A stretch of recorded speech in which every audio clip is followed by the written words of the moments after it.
Hello and welcome. I am X Delight, and this is my live stream. Today, my co host is Jory, and he will always be my U.S. co host. Today's topic is going to be about the Hat Man, who is a very specific shadow figure. And the reason why we're doing this topic today is because Jory has a very scary, creepy experience with the Hat Man. So he's going to tell us about his experience that lasted over 8 years. And I hope you guys enjoy this. Please be kind to moderator Maya. And thank you to our producer Jeremy. And please welcome Jory back. Thanks for having me back, everyone. And Jory, tell us about your experience with the Hat Man. So, I actually had forgotten about this experience because it happened to me so many years ago. And then my wife and I, when we go to bed at night, we like to listen to YouTubers tell scary stories from Reddit links. And so not Exit Light. Well, if you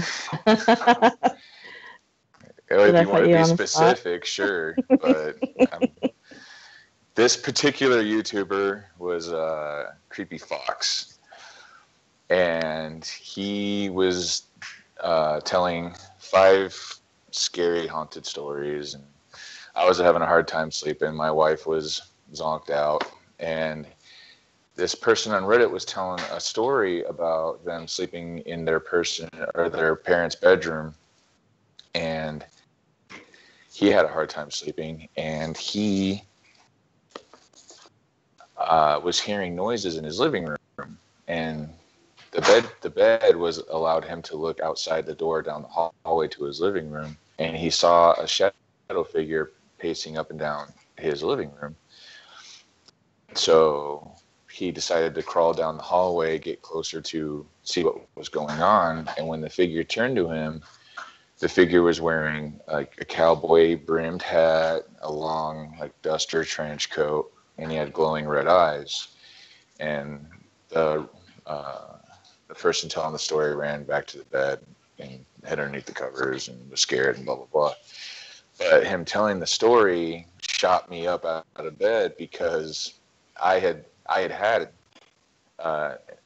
this kind of phenomena happen to me for 8 years straight when I was in my mid-teens into my late 20s. And I just thought that at the time I thought that I was just seeing like light refractions or just, I'm tired, I'm going to bed, I'm seeing things, matrixing. And I just never really put much thought into it. But the way this person described what he had seen made me get on my phone and do research. And he had referred to this person as the Hat Man. And I found online that this thing is, like, everybody experiences this guy all over the world. And it blew my mind. Like, I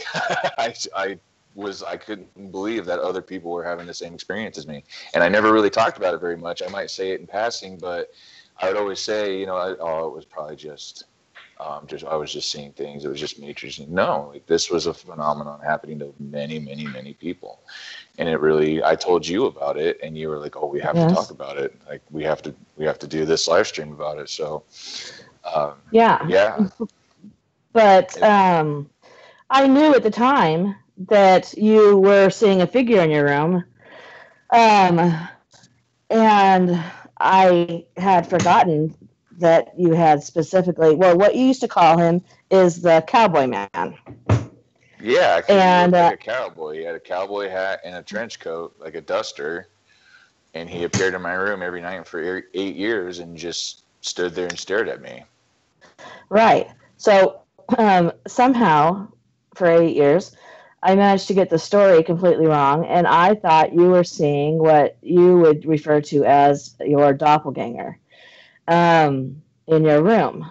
But as we started talking about doing this live stream about the Hat Man, your sister, moderator Maya, in case anybody wants to ask her questions, and your other sister, they both, well, I said to moderator Maya, do you remember Jory ever saying anything about something standing in his room? And she right off the bat said, yeah, the cowboy man. And she said, Madison and I saw him too. She had thought that you had been with them, but when last night, they got to talking about it, and it was the two girls, and they were sitting in our kitchen, and they saw a man exactly like you described, duster, hat. A lot of people call it a fedora, but because the brim is so wide, it also looks like a cowboy hat. They saw this figure walk from our laundry room into the bathroom. And before I get started, because I want to talk about that too, the other people who have seen the same exact figure you saw, because they were in the same house. I want to do. Can we do a definition about shadow figures? So if people aren't quite aware of what a shadow figure is, that they'll understand what more of what the Hat Man is, because the Hat Man is a very, very specific type of a shadow figure, correct?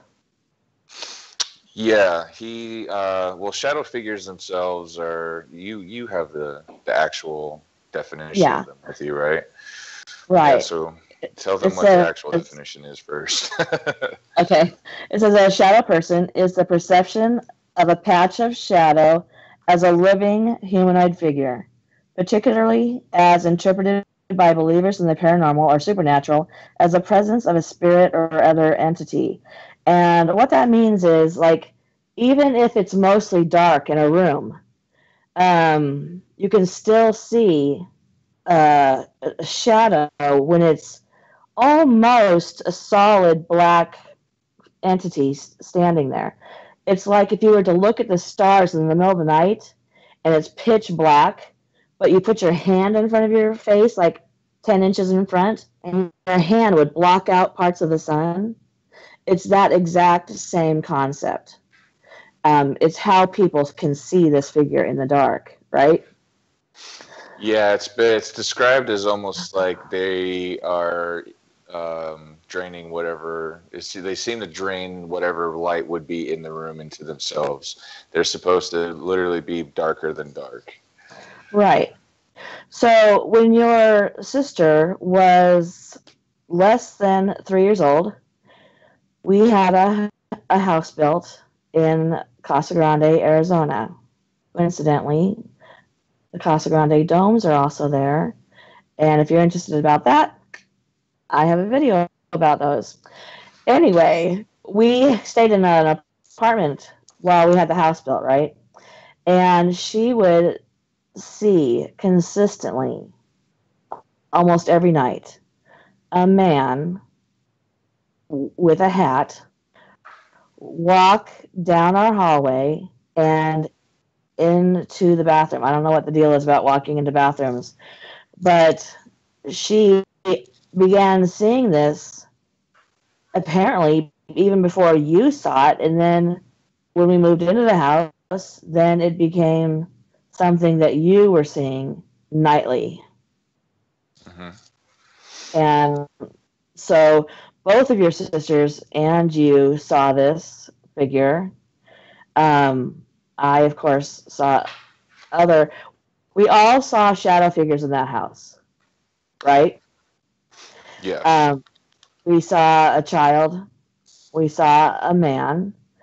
It was so consistent that we basically ignored it. You know, it happened so regularly that it became part of our normal life. And next week I'm going to have a live stream with Robert for the UK, and although it will be on this channel and it will be at a time that the other subscribers can listen to it as well, but it so I don't want to really talk about the shadow figures in general, but it was something that we all experienced in this house, which was a brand new house. Nobody had ever lived in it before. And so the fact that there was the Hat Man, who was completely different from something that we were all seeing all the time, right? The little boy walking on the stairs, the little boy at the top of the stairs, the man walking around the corner of the stairs. This was something that was set aside even from those. Yeah. Yep. Because the shadow figures that we saw in the house were, sporadic for me, I would say. Like, I would see them, but I mean, the Hat Man was every single night when I went to bed. Every night would appear, not always in the same spot, but generally when he would appear, he would be within eyesight of me, and he would just stand there and watch me every night for 8 years. And you didn't have a fearful feeling of this? No. I was creeped out at first when I first saw him, because when it first started happening, I thought it was because we had just moved into the house, and the light from outside could shine into my second story window, and I thought I was just seeing a Matrix scene, and my eyes were playing tricks on me. But as time wore on, and it still appeared consistently, the realization that it might not be a trick of the mind didn't actually really scare me at all. I just kind of got used to it. I would just I would go to bed, turn off the lights, and I'd see him, and I would almost playfully just be like, "All right, good night, man," and that was it. Like, he would never ever do anything to me. He just stood there, and I never got a sense of fear or dread or anything. It was just him standing there staring at me for 8 years. So after a while, it just became second nature. Right. Well, I want to read something that we found about the Hat Man that says, at first glance, it's easy to want to clump the Hat Man into the same category as shadow people. But once you do enough searching, you quickly discover just how many people are having their own truly unique experiences with this strange entity, to the point where there's no doubt that the Hat Man is a separate phenomena, which is interesting to me, because if all these people, all these reports from people who don't know each other around the world, millions of people, years, hundreds of years, have reported seeing this particular figure, it has to be real, because it's not a mass hallucination. You don't know each other. There's no connection between you and these people on Reddit or on the many, many websites dedicated to the Hat Man sightings. And I think that's what's particularly interesting to me, because until you said, like, you told the story about you listening to Reddit, I had not heard of the Hat Man. And so going and doing some investigation, it was really striking to me how many complete strangers for years and years and decades have described this exact same thing that you're describing. Well, that's what blew my mind when I heard the story. Is I thought it was, I don't want to say unique to me, but it was just something that I'd never heard anyone else ever talked about. And I've been interested in the paranormal for as long as I can remember, and I've never ever heard a story about the Hat Man. Yeah. And so for the Reddit user to tell that story and describe what I saw, minus these yellow or red eyes, it was like, okay, that was weird. That just happened. And then when I got online and did research, I was like, oh my gosh, this is something everybody saw. Everybody Right. has seen this. So it's not something that, you're right. Like there's got to be some validity to it, because I thought I was alone in it. I thought I was the only person seeing it. I had no internet influence. I had no human influence to tell me what I was seeing. Yes, that's right. Yeah. So, yeah, you had, and we had, I always had an interest in the paranormal and everything, but um, we didn't back then have the terminology used today, right? To say, oh, that's a shadow person. We would just say, I see the little boy on the stairs, right? Yeah. So you didn't even have the terminology to identify what you were seeing, but yet you're still seeing it. And then these years later, to have all these other people verify that they have seen something that was the exact same is so fascinating to me. Yeah. It's, and so is this particular figure so well known? What is this particular figure doing? And do you want to talk about that? Well, yeah, there's a lot of different theories about what this shadow figure is. I'll start first with he seems to be commonly encountered with people who experience sleep paralysis or night terrors. What's unique, I would say, for my case, is I don't suffer from that condition. I've never have.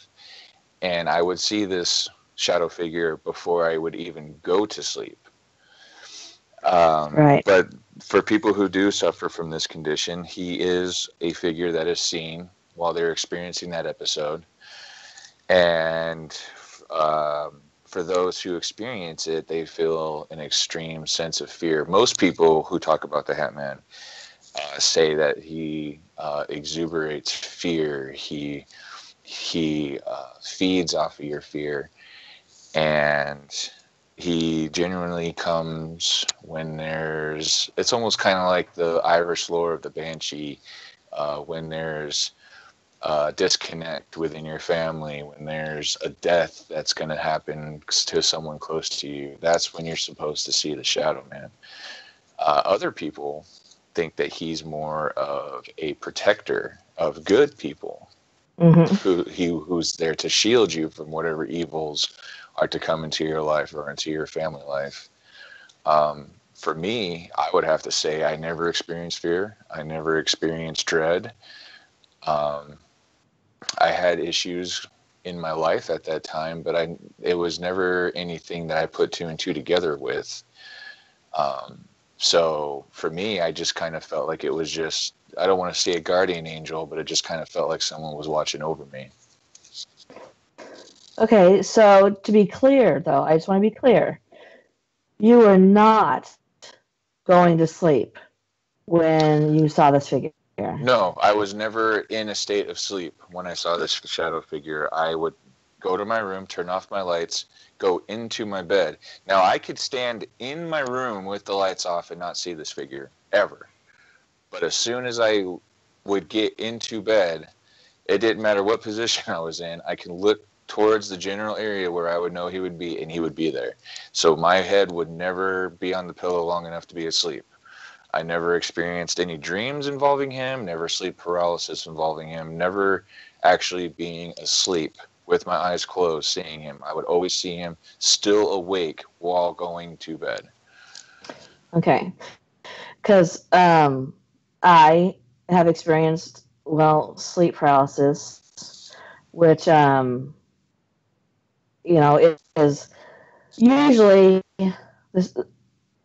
I have a stereotypical sleep paralysis, which is, what I call night terrors, which is I am going to sleep, and then off in the distance, I'll hear, as if you're in an empty school or an empty hospital, where the halls are very echoey, and I can hear footsteps coming down the hall towards me. They get louder as they come down. They're echoing off the walls. And then I feel something. I can feel the pressure on my bed. I can feel the figure, and I never see a figure. A lot of people see figures. A lot of people see witches in particular. I never see it, but I get a very strong male presence energy off of whatever it is.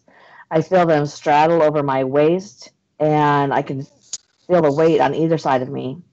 And then I feel them try and suffocate me, which is very stereotypical and also completely strange that so many people have the exact same experience that you can even use the word stereotypical. But you're saying that you had not even gone to sleep, your eyes were still open. So I want to make it clear to people listening that this is not a night terror situation for many, many people who see this.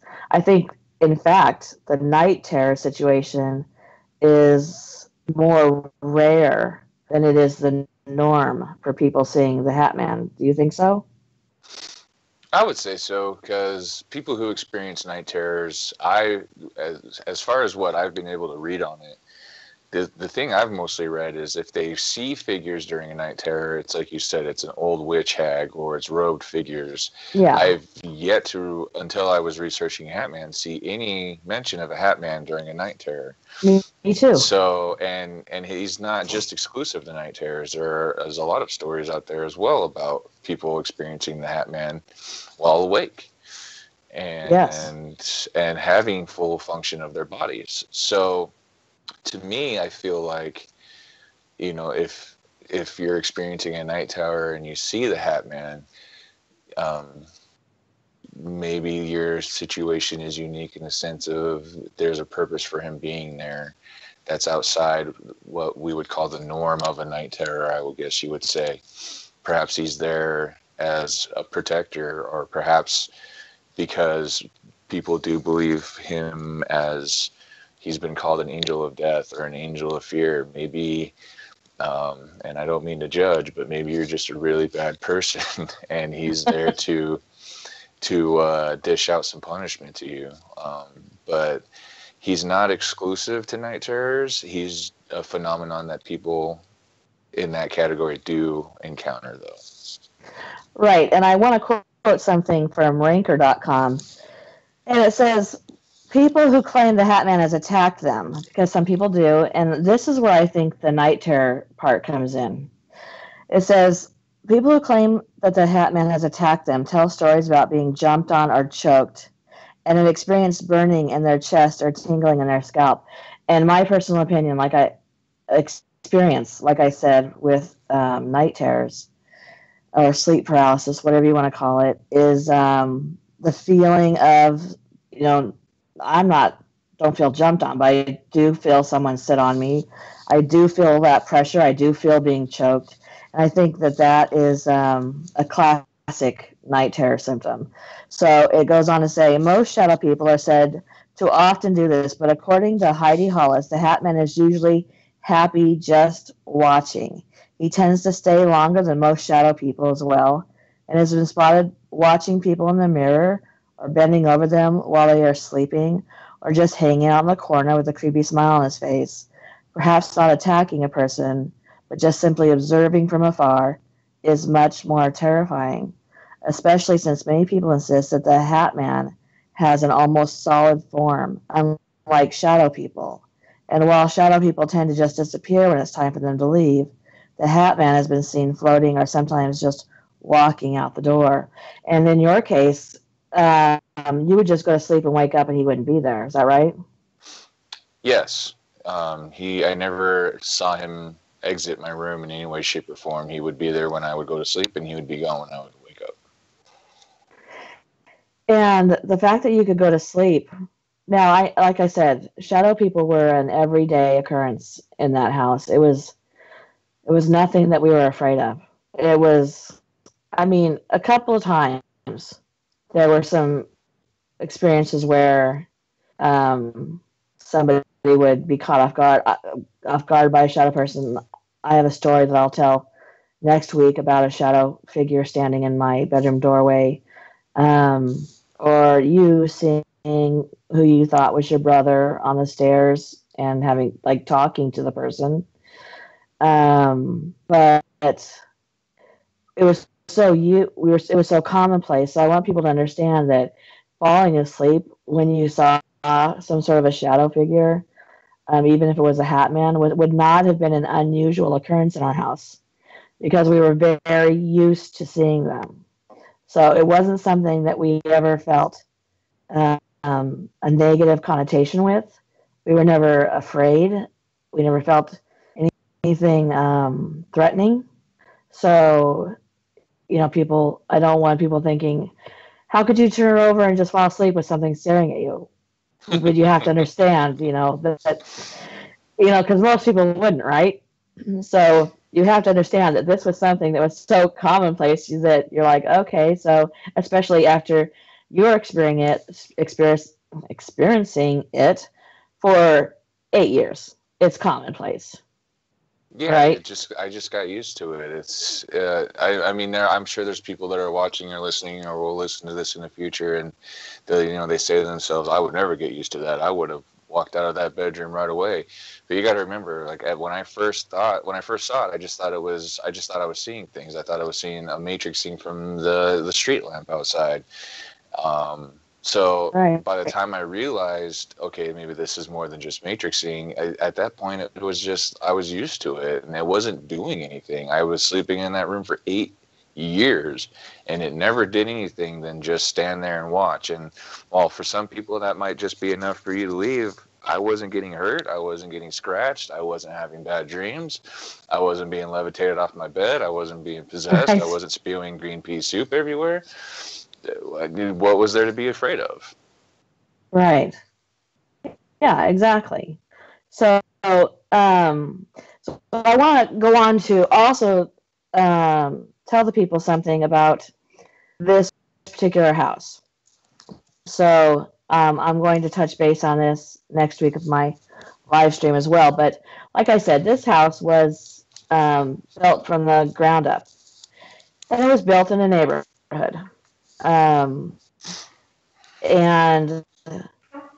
on the neighborhood behind, so they did this neighborhood in sections. So we were the second section of this community to be built, and then they did like a third and a fourth section behind us. And in those further on sections, they found some. This is so stereotypical. I'm sorry about this. But they did find, and we are talking about Arizona, by the way, they did find Indian artifacts. And they still went ahead and built on that land. But I told a story about my shadow figure, my main shadow figure experience. And I mentioned this, but I want to mention it again, that our next door neighbors moved out not long after we had moved in. And the house sat empty for a long time. And one day this woman came to my door and she told me she was a real estate agent for the house next door. And she asked me if our neighbors had ever told us about experiencing anything paranormal. Which, first off, has got to be the most embarrassing thing you have to do as a real estate agent. I can't even imagine, like, how do you get that job? Like, go ask them if they've ever. But it was really interesting because we were friends with them. They had not talked to us about anything paranormal. But on the other hand, we had never talked to them about anything paranormal because that's kind of how people are, right? It's not something that really comes up in conversation. Yeah, and because there's also, some connotations with that, like, oh, you're one of those people, or they automatically think that you're crazy. But I so wish that we had spoken to Adam and his family because I wonder if they were experiencing something like the Hat Man over there. What was it that was so bad that they literally told their real estate company about it? Your guess is as good as mine. Maybe they couldn't stomach it as well as we could. And because they told us that they moved because he had a job change. But I don't believe that anymore. As soon as she said that to me, I thought, okay, something crazy happened over there. And or maybe the real estate company went in and felt something crazy, but our two houses definitely had a lot of paranormal experience, and not just ours, but we knew somebody who lived down the street kitty corner to us who would hear babies crying in the middle of the night. Do you remember that? Mm-hmm. Yep. So I wonder if, again, here I'm going back to, as Robert told us about the stone tape theory. Is it where we were living? Is it the land that we were living on? It certainly wasn't the house. We were the only people in the house. So I can't help but wonder, was that part of what was happening in that neighborhood? First off, that neighborhood, for being a brand new neighborhood, it went into turmoil from the get-go, from the time its feet hit the floor. There's a lot of crazy, angry people in this neighborhood. And, I just wonder if maybe it was connected. All those shadow people and this Hat Man. And the fact that you told me all the time that there was a man standing in your room, except for, like I said, I misinterpreted this clearly. Because even when you said, hey, do you remember when I was telling you about the cowboy man standing in my room? I was like, you mean the one your doppelganger? I think you kept confusing it because you saw my doppelganger in my room. Yes. And I think you were just crossing the stories.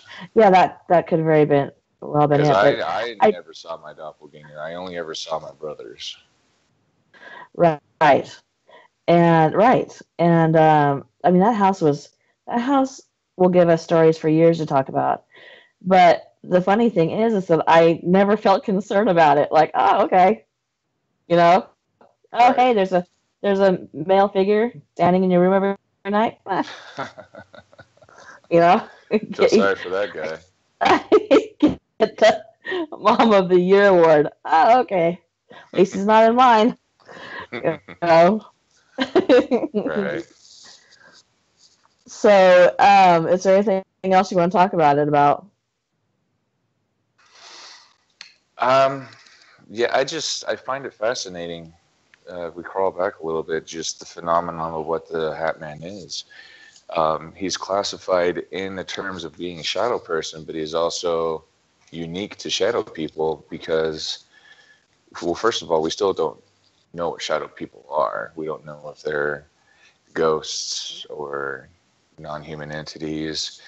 And then it leads to this Hat Man. Like, what is his purpose? Why was he in my room for 8 years straight watching me go to sleep? What was his purpose? Why? Right. And the same thing with what other people went through. And other people see him when they encounter the fear aspect of the Hat Man, they see him with either yellow or red eyes. I never saw that. I think there was a mention of someone saying that they saw him with a creepy smile. I never saw it. He never had a face to me. I could see the outline. He was a very well built. It was a male figure with a trench coat and a cowboy hat. Right. But that was it. There was no face. There was no movement. So it just fascinates me as to what his purpose is. Why for me was the experience not scary, but for other people, it's one of the most fearful things they ever go through, whether it's a sleep paralysis experience or not. Right. It's definitely one of those things that I would like to see more research done on it because I feel like it's a very unique haunting in the sense that it almost has a different job. I don't want to say job, but a different purpose than what a typical shadow person is. Right. But we see so much focus on just what people call demonic entities, or just regular human spirits in general, that I think a lot of what really is out there with the paranormal kind of gets swept under the rug. And I think that if we take the time to investigate more than just, A or B, and we start looking at, C, D, F, maybe there will be more answers to what A and B are. Yeah, I agree.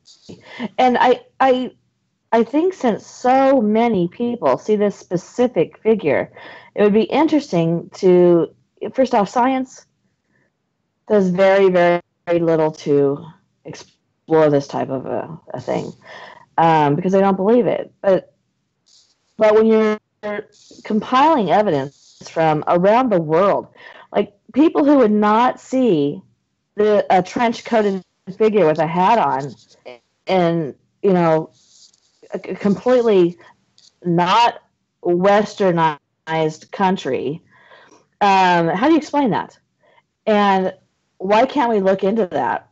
Interview the people, ask them, what was going on in their lives at the time. Did they feel scared? If it attacked them, were they asleep? Double check on that part, and do some research on it, because it's like we said, it's different than a normal shadow figure. It's a very specific figure who goes to very specific people, and is it for a very specific reason. And I wish there would be some, studies into this thing. And also, I want to talk about the game Fallout and a character in that game, and how closely it resembles what people see in their rooms. And I want to say one other thing too, that I was doing research on this last night, and I found this website that had Disney Imagineer drawings that they wanted to put in the Haunted Mansion. Now get ready for this, because I didn't even talk to you about this. Imagineer drawings they wanted to put in the Haunted Mansion that were the Hat Man, Jory. So if you guys want to go, so if you guys want to go look it up, look up Disney Imagineer Hat Man, and it was a figure that they wanted to put in the Haunted Mansion.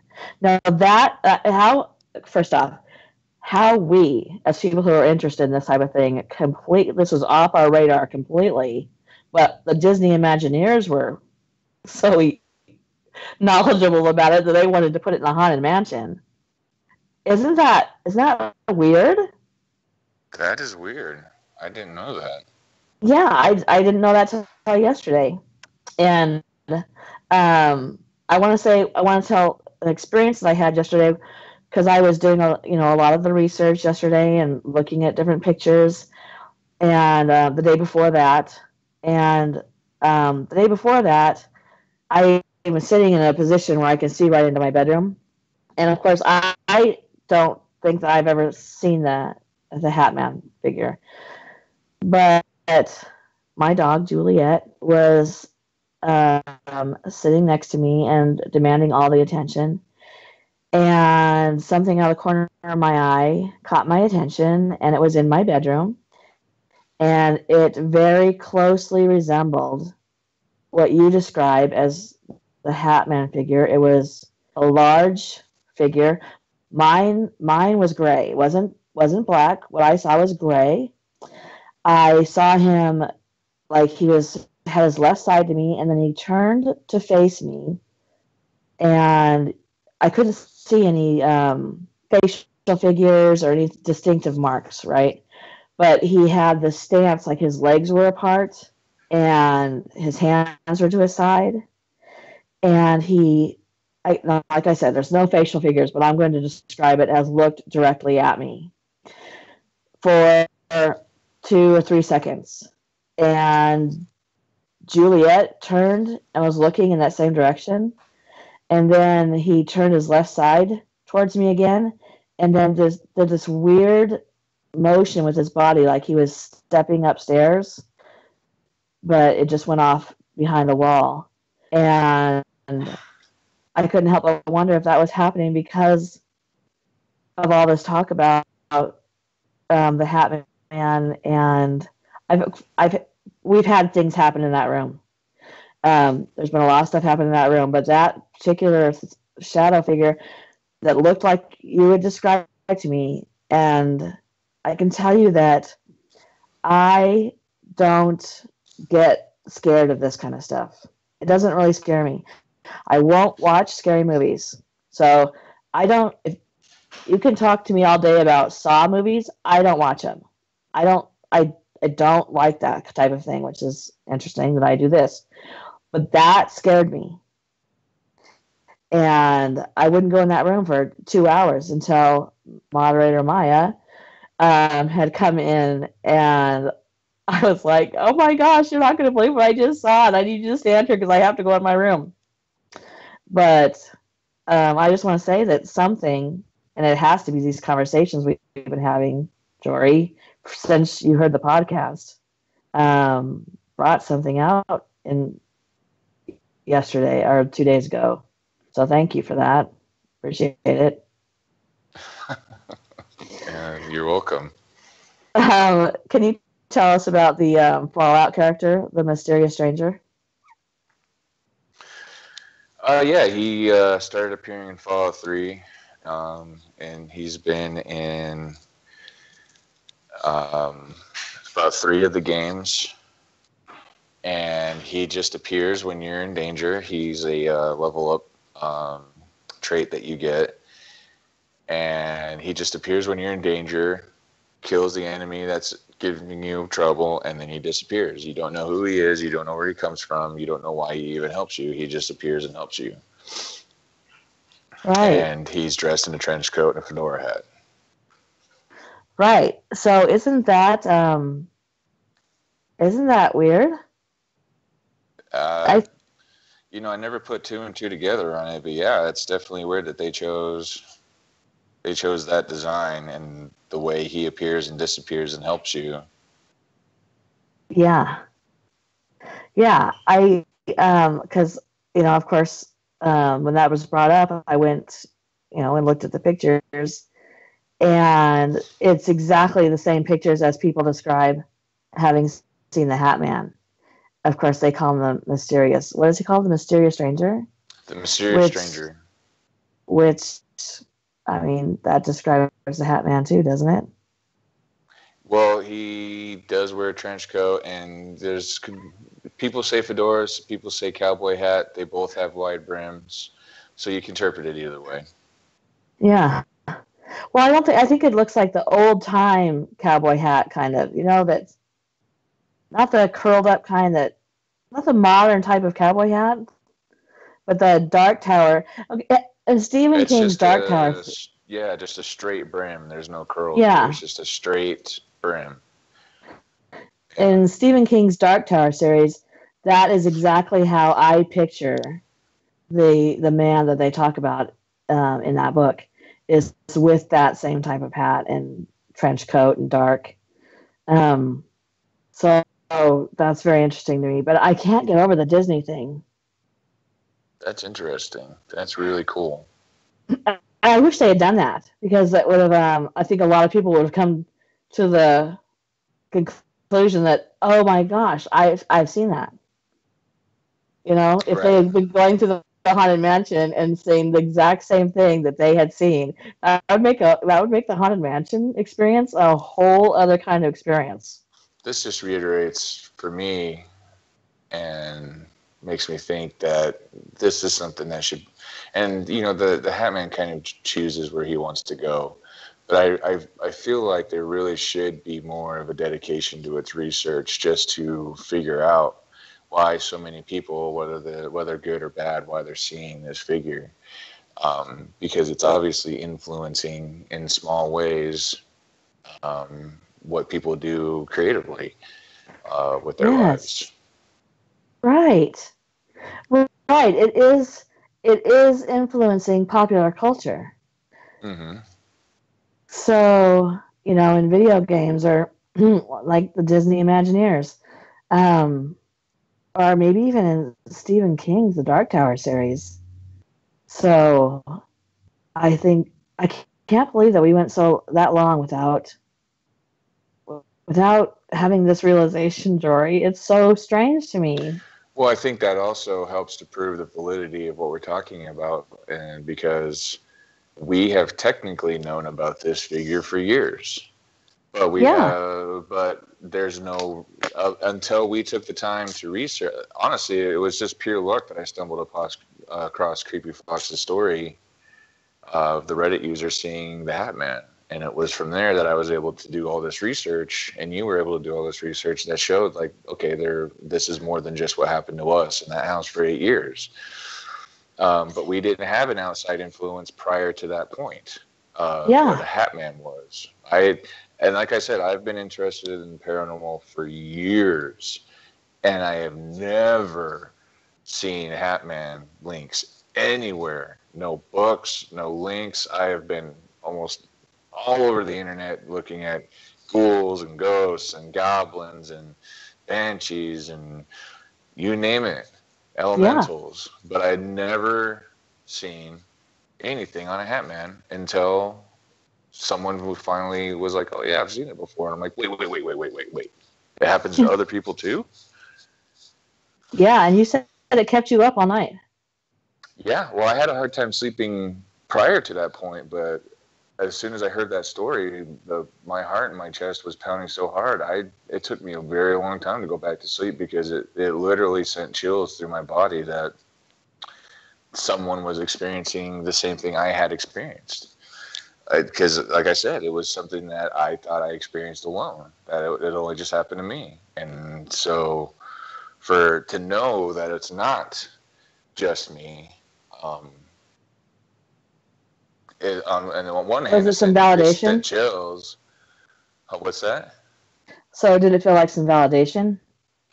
Yeah, I mean, I've never thought of myself as a crazy person in any way, shape, or form, but it definitely was. I would say it was nice. It was nice to know, okay, it wasn't just limited to me. Other people have experienced this too.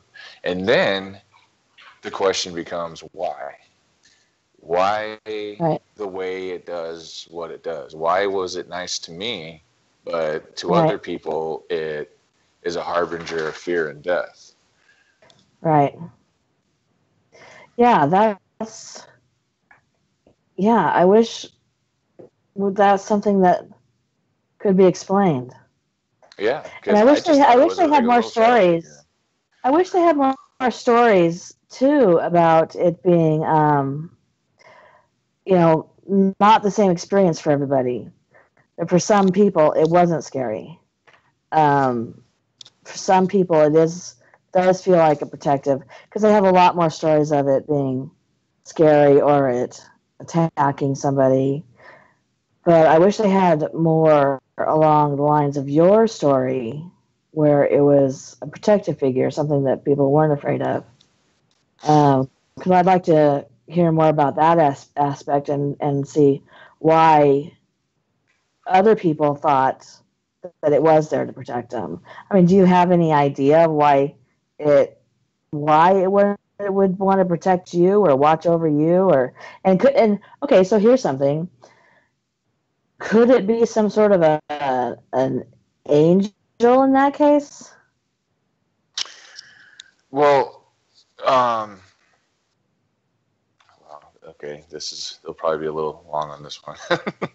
Okay. So obviously, I've experienced the paranormal my entire life in some way, shape, or form. Right.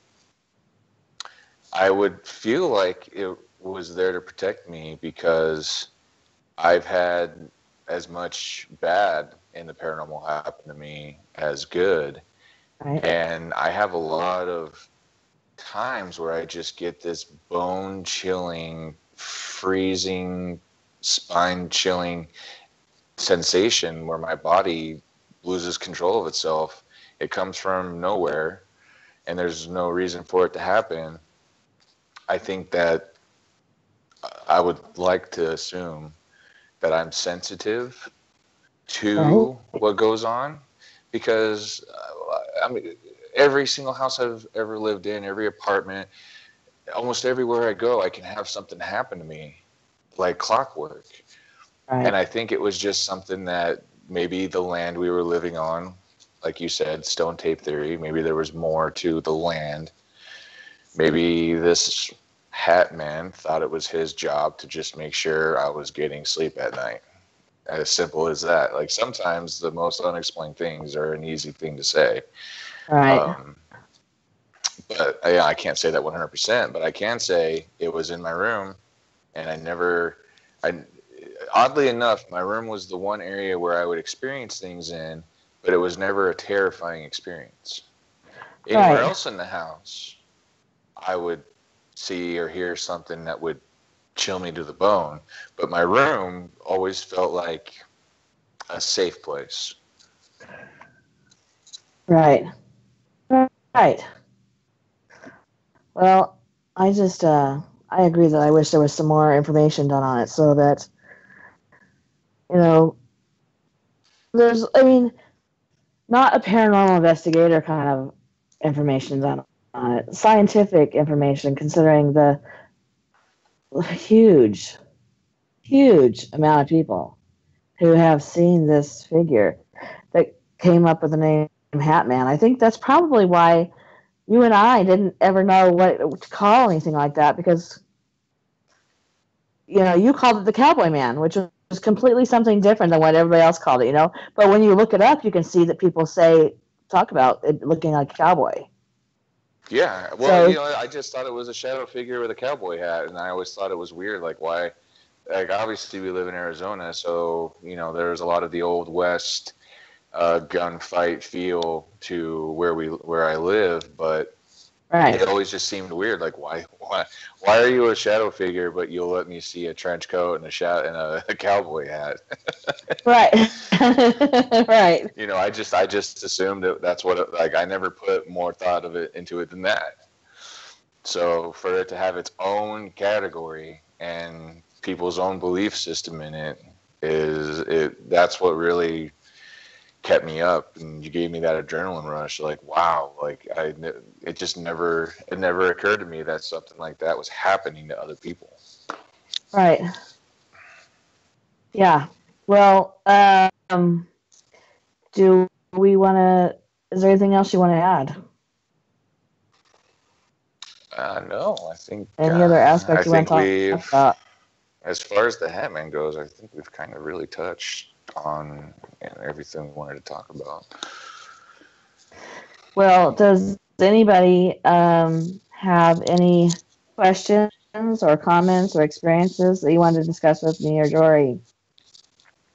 Write them down. I won't see it, but Maya will have Jeremy tell us if there's anything you guys want to talk about. Yep. In the meantime, those questions. In the meantime, do you see this at the house you currently live in? The cowboy hat guy, no, I do not see him in the current house that I live in. As a matter of fact, this is probably the tamest house I've ever lived in as far as paranormal activity goes, which, is nice. Yeah. But that's not to say we don't have things happen here where my wife and I don't freak out a little bit. Right. I wonder, you should go knock on the door of the people who live in that house right now and be like, I'm a real estate agent. Have you ever had anything paranormal? Because I don't even really know if that lady was a real estate agent. I just took her word for it.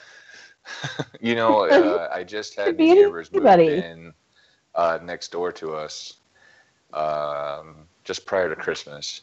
And prior to them moving in, for 7 years, the house sat mostly deserted. It was used by a traveling gun show person. Uh-huh. And the first thing they did was walk up to me and introduce themselves and say, so this house has been mostly empty for how many years? 7. Oh, so is it haunted? Really? Yeah, they asked me if the house was haunted, and I told them, well, I've never been in your house, so I can't say whether or not it is. But mine is. But I mean, no one was ever really there. Like, people would stay there maybe once or twice out of the entire year just because they were traveling through Arizona. Other than that, the house always sat empty. So Right. it was just funny to me that one of their first questions was, "So is the house haunted?" That's so funny. That's so weird. You should have told him yes. What's wrong with you? I should have been like, yeah, I think there were. I don't want to go into detail, but there was a murder. Things happened. I'm actually technically not allowed to say anything. I'm still under court order. I have a gag order. Look, if I were you, I'd just move out right now. Just cut your losses and go. Well, there was that double murder suicide thing, but I've heard that since it's been cleansed, that there hasn't been any problems with that. Yeah, I know that the previous family to you was a goth family that were really into Satan. So they went all out for Halloween. Or maybe it was Santa. I can never remember. No, they like to wear satin. That was it. That was it. I'm sorry. That's it.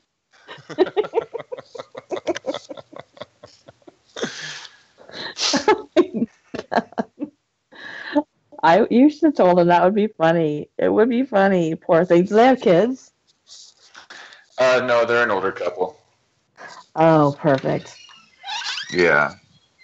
Perfect. You should have really freaked him out. Yeah, I thought about it, but at the same time, I haven't had a chance to have neighbors yet, so I gave them a chance. You never know when you're going to need a cup of sugar. Well, I never know if I need a place to stay for my own troubled hauntings. Hey, I think how I was nice to you? Can I have a couch to sleep on? I personally believe that I drag whatever this is around with me. I feel like I've had the experiences for so long that there's no other, and it's consistently the same type of. Well, it's always a child. There's always a child. I feel like I just drag that from, which is interesting because I'm going completely off topic now. The first time I ever used a Ouija board, we contacted a child who said they were 7, and it's interesting to me that ever since then I've drug around what I think is a boy child. We just put him in the U-Haul and we're leaving. Hey, show up at the next place. When you break it down, ghosts are just supposed to be, human souls. So. Yeah, but I would kind of like to leave them. I mean, go back to your own ghost family, Casper. Like, somebody else is going to be moving in here, people. Just stay. Yeah. But you can scare them. You don't scare me unless, very, very, very seldom do I get scared by stuff. I'm just so used to it. Right. That's not to say I haven't gone around splashing salt water and get out of here. What's funny about being used to it is a couple of years ago, we had a family member who passed away. And right after he passed away, I was laying in bed, turned off the TV, rolled over to go to sleep, and we keep our bedroom door open for our dogs to be able to come and go. And I just started hearing people talk right outside the door. Mm-hmm. And I knew the house was locked. So I sat there and listened, and of course it's, the stereotypical, you can hear people talk, but you can't hear what they're saying. And I was like, okay, well, just as long as you guys keep it down. I went right to sleep. I woke up the next morning, and they were still talking. The sun was out. What? I could still hear the voices. Yeah, I could still hear the voices. And I was like, man, they must have had one of those where you just started dating conversations. They were up all night talking. But as soon as I got out of bed, then, everything stopped. But I found it hilarious. Like, you were talking when I went to bed, and you're still talking when you really wanted my attention. You could have just, nudged me or something. Well, I wonder if maybe we split. We split up. We split whoever was with us in Arizona, and you got custody of some, and I got custody of some. Well, I think they like to visit you more, which I'm okay with. I picked up something nasty, and when we moved to Texas, that was the one that would scratch my side and scratch my hands. I picked up something real bad. First place we lived in Texas, and remember that picture I caught of it? Mm-hmm. Oh, we should do I remember. We should do a live stream about that sometime too. Okay, guys, if you don't have any questions, I guess that Joy and I will let you go. Next week, I will be here with my UK host. It will be 4 o'clock Central Time. So 2 o'clock Pacific Time, 5 o'clock Eastern Time, 10 o'clock at night if you're in the UK. And we will be going way in depth with the history of shadow people, our experiences with shadow figures, and the tie into the need for the medical community to tell anyone who sees something that they have a mental illness, which is probably why we don't talk to our neighbors about things like that, because it's that connotation, you're crazy. And so we're going to go deep into that. And so show up next week. I think I'm going to do a video, and I'll remind everybody. And you can check out my Facebook page. Jeremy, do you have a link to my Excellent Facebook page? Okay, can you throw that up there? Okay, good. You guys can check that out. And please feel free to join. And be talkative, you guys. You are ghosts. You're people. Be talkative. Thank you, Victor Lyons TV, for showing up. And if you guys are interested in unsolved mysteries, unsolved murders, his channel covers that. He does a great job. He makes it his life's mission to try and get these women identified and back to their families and their loved ones. So head on over to his YouTube channel, and thank you guys for showing up. I appreciate it. And hi, Victor. All right. Thank you, guys. Thank you, Jory. Thank you, moderator Maya. Thank you, producer Jeremy. And everybody who's come, and the 1,100 people who watched last week's podcast. Thank you, guys. And I hope you guys enjoyed this one. And we'll have another one next week. And Jory, thank you for being not only one of my favorite children, but also one of my favorite co-hosts. Well, I know I'm your favorite co-host and your child, so I will say you're welcome. And thank you for having me on again. And then 2 weeks from now, we'll have Jory back. So if you guys have ideas for what you want us to talk about, go ahead and leave them down below, too. And Jory and I will talk your ears off again. All right. Ready to say goodnight? Good night, goodbye, and don't let the Hat Man bite. Good night. And let me know if you see the Hat Man tonight. Bye.